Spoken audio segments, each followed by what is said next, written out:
Mon chef frère c'est en Christ, que la grâce, la paix, la miséricorde de notre Seigneur Jésus-Christ vous soit abondamment multiplié. Shalom et bienvenue dans cette nouvelle vidéo de 7 minutes pour un quotidien du 19 novembre 2025. Nous allons poursuivre notre lecture dans le livre des Actes des Apôtres, chapitre 9. Nous allons lire aujourd'hui le verset 12. Nous avons vu dans la vidéo précédente, au verset 11, que le Seigneur est apparu à Ananias et lui a donné des instructions selon lesquelles il devait aller se rendre dans la rue qu'on appelle à droite, dans le but de retrouver Saul, qui lui aussi avait été rencontré par le Seigneur pendant qu'il était sur le chemin pour aller à Damas, justement, persécuter les bien-aimés, persécuter les frères et sœurs en Christ et amener hommes et femmes liés à Jérusalem dans le but d'être jugés.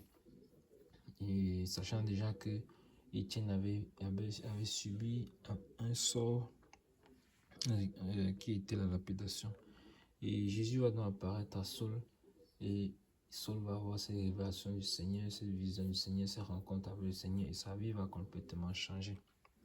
La parole de Dieu nous a précisé que après sa rencontre avec le Seigneur, il a fait 3 jours dans lesquels il ne pouvait pas voir, il avait besoin qu'on le conduise.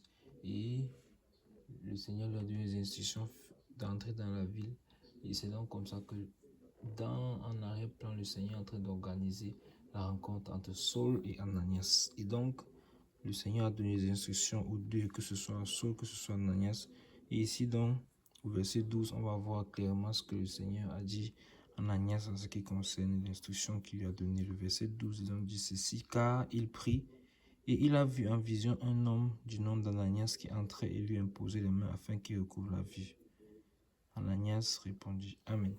Donc, cette dernière partie de Ananias répondit, la fin du verset 12, on le voit par dans la prochaine vidéo. Mais nous nous arrêtons aujourd'hui sur la première partie. Cette première partie-ci nous dit que car il prie, qui est en train de prier? En fait, Saul.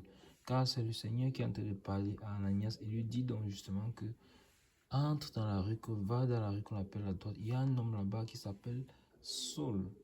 Et qu'est-ce qui se passe avec lui? C'est lui qui est en train de prier. Donc nous avons la révélation que, comme nous avons vu dans le verset 10, que en fait, Saul, pendant ces 3 jours où il n'a pas mangé, il n'a pas bu, il était dans la prière. Il priait, vous voyez, un homme qui était persécuteur, un homme qui allait pour arrêter les disciples du Seigneur. Voici qu'il se retrouve en train de prier à cause de la rencontre qu'il a eu avec le Seigneur. Regardez comment le Seigneur peut changer la vie d'une personne. Et n'oublions pas que Saul était un pharisien et un homme également versé dans les Écritures. Donc, il connaissait ce que c'est que la prière, en tout cas la prière juive. Mais, donc ce n'est pas étonnant même qu'il prie. Mais là, on comprend ici que sa prière n'est plus la même. Sa prière n'est plus religieuse. Et non seulement cela, mais aussi il est déjà, juste après sa rencontre avec le Seigneur, en train d'expérimenter la prophétie de Joël, que Pierre avait déjà repris dans le livre des Actes également, que dans les derniers jours, je reprendrai mon esprit sur toutes vos fils et vos filles prophétisant, vos jeunes hommes de songes, vos filles des visions, ainsi de suite. Car pendant qu'il est en train de prier, donc pendant ces 3 jours, il ne voit point. Le voici donc qu'il y a une vision. Saul a une vision, et encore une fois, ça nous montre que le monde des visions, c'est un monde qui est réel. Et le Seigneur passe également par des visions pour nous parler, pour nous délivrer des messages. Et regardez comment sa vision est précise. Dans sa vision, qu'est-ce qu'il voit? Il voit un homme du nom d'Ananias. Maintenant, posons-nous la question, comment dans une vision, quelqu'un peut voir un homme jusqu'à voir et connaître son nom? Comment est-ce possible? Puisque dans le songe, donc, justement, la personne qui voit, il ne parle pas, il est inconscient, tout ce qui se passe, il est inconscient, mais il réussit à connaître le nom de la personne. Et qu'est-ce qu'il a vu? Non seulement il a vu le nom de la personne, mais il a vu ce que la personne a fait pour lui. La personne, donc Ananias, il a vu Ananias qui est entré, donc c'est-à-dire que lui il est dans une pièce, il voit Ananias entrer. Et qu'est-ce qu'il voit encore? Il voit Ananias lui imposer les mains. C'est magnifique. Regarde tout ce qui se passe dans cette vision. Et non seulement il impose les mains, mais pour qu'il recouvre la vue, dans l'imposition des mains avec un but, pour qu'il recouvre la vue. C'est magnifique, ça nous montre déjà l'étendue de l'appel que le Seigneur a pour la vie de Saul. Ça nous montre déjà ce que le Seigneur va faire ici au début de sa conversion comme ça. Le Seigneur lui montre déjà de pareilles visions claires, où il est capable de voir quelqu'un entrer dans sa pièce, il est capable de voir, de connaître le nom de la personne, il est capable de voir le but pour lequel la personne est entrée dans la pièce, il est capable de voir l'action que la personne va poser à son égard. C'est magnifique, magnifique. Et donc, il dit, le Seigneur donne cette instruction à Ananias d'aller donc, car voilà ce que Saul est en train de voir dans la vision, ou bien a vu dans la vision.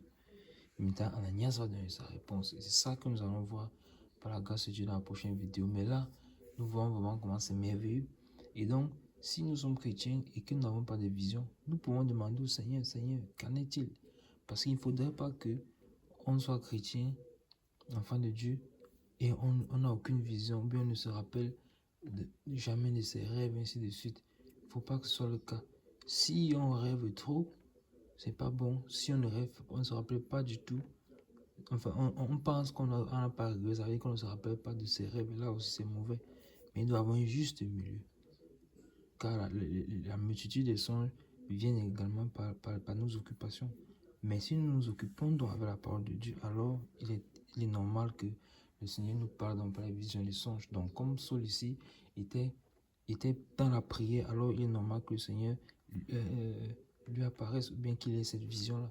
Et rappelons-nous également que comment il s'appelle, Philippe, que nous avons vu dans le chapitre 8, également, avant qu'il ne rencontre Eunuque Éthiopien, il était également dans un temps de prière. Et c'est là où l'ange lui est apparu. Et plus tard, il sera de même pour Corneille. Plus tard, il sera de même pour Pierre. Lorsque il va voir cette nappe-là qui va descendre du ciel. Donc, c'est toujours dans la prière et généralement accompagné également du jeûne. Quand le jeûne est associé, alors le Seigneur se révèle encore dans une autre dimension. Sollicitant que le jeûne. Pierre plus tard va jeûner. Ainsi de suite, ainsi de suite. Donc, c'est merveilleuse écriture. Et cela est possible encore de nos jours parce que Dieu n'a pas changé, parce que sa parole n'a pas changé, le même hier, aujourd'hui, éternellement. Amen. Donc, nous allons nous arrêter là pour juste tout pour les 16 minutes de pain quotidien de ce jour. La grâce, la paix et la miséricorde de notre Seigneur Jésus-Christ soit abondamment multipliée. Shalom.